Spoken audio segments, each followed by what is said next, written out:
বান্দরবানে মারমা জনগোষ্ঠীর ৬ দিনব্যাপী সাংরাই উৎসব শেষ হচ্ছে আজ। এ নিয়ে বিস্তারিত জানিয়েছেন ইয়াসিনুল হাকিম। আমি দাঁড়িয়ে আছি বান্দরবানের ঐতিহাসিক রাজার মাঠে। এখানটায় আসলে পুরো সপ্তাহে জুড়ে সাংগ্রাইয়ের বিভিন্ন আনুষ্ঠানিকতা ছিল। এখানকার জমকালো আয়োজনের মধ্যে দিয়ে আজ শেষ হচ্ছে সাংগ্রাইয়ের যে জলকেলি অনুষ্ঠান। এবং আমরা দেখেছি ২ এপ্রিল ক্রিকেট টুর্নামেন্ট, এরপর থেকে ১২ এপ্রিল ফুল বিজু, এর পরবর্তী সময়ে বুদ্ধমতী স্নান, বয়োজ্যেষ্ঠ পূজা, বর্ণাঢ্য র্যালি, ম্যারাথন, সবের আনুষ্ঠানিকতা প্রায় সপ্তাহে ব্যাপী আয়োজন আজকে সমাপ্তি করতে যাচ্ছে। আমরা দেখেছি এখানে জলকেলি বিভিন্ন দলে দলে এখানে জলকেলি অনুষ্ঠানে অনুষ্ঠিত হয়েছে।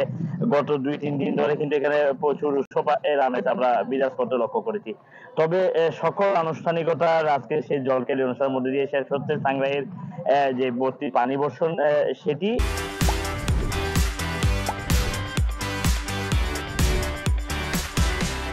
এবং এখানকার আমরা সাধারণ মানুষের সাথে কথা বলেছি। এখানে যে ১১টি ক্ষুদ্র নৃগোষ্ঠী সহ বাঙালি জাতিগোষ্ঠী সম্প্রদায় এখানে বসবাস করে, তাদের সাথে কথা বলেছি।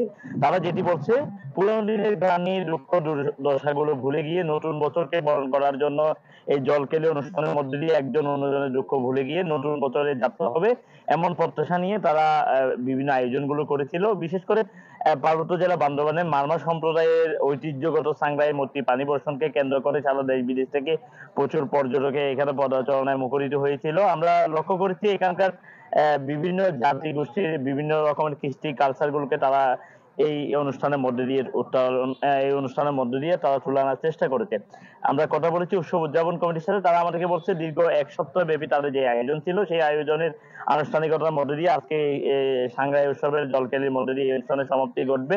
এবং এটিকে কেন্দ্র করে সারা দেশের বিভিন্ন জায়গা থেকে যে সমস্ত গুণীজন এবং সুশীল সমাজ সহ শুরু করে বিভিন্ন পর্যটকের আনাগোনা হয়েছিল, তাদের মাধ্যমে এই অনুষ্ঠানের যে সমৃদ্ধি হয়েছে সেটি আগামীতেও তারা ধারাবাহিকভাবে রক্ষা করার কথাও যেমন জানিয়েছে। এবং আইন শৃঙ্খলা বাহিনীর পক্ষ থেকে নিরাপত্তা, সার্বিক পরিস্থিতির পর্যবেক্ষণ সহ বিভিন্ন নিরাপত্তা দেওয়ার কারণে তারা এই অনুষ্ঠানটিকে সফলভাবে তারা সম্পন্ন করতে হবে, তারা খুশি এবং আনন্দিত বলে আমাদেরকে জানিয়েছে।